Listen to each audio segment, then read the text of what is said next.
my Yamaha Warrior. I mean, I put power to it everywhere. This is just like for my key, control, reverse.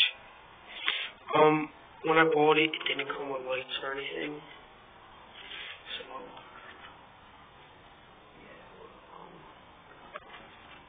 these are basically like the wires that were just hanging. So I don't know if those do anything with it, but like I put power to it, and the engine down there, it's not even like trying to crank or anything. And those neutral reverse lights don't even work.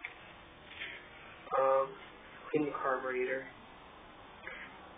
Fixed all the grounds there, and there's a mess back here. I don't know what this one wire to, but like actually this one goes all the way to the motor, connected to itself. And from the solenoid back here, this is my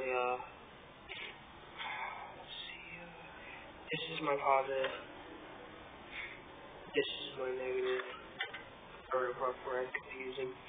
But somewhere back here, this side goes up here to the handlebars. Actually have another cone. This fuse is just hanging out. I don't know if there's another pin to that or anything. Back here there's no light or anything. I mean, just all this old stuff. But everything's connected. I mean, I can put power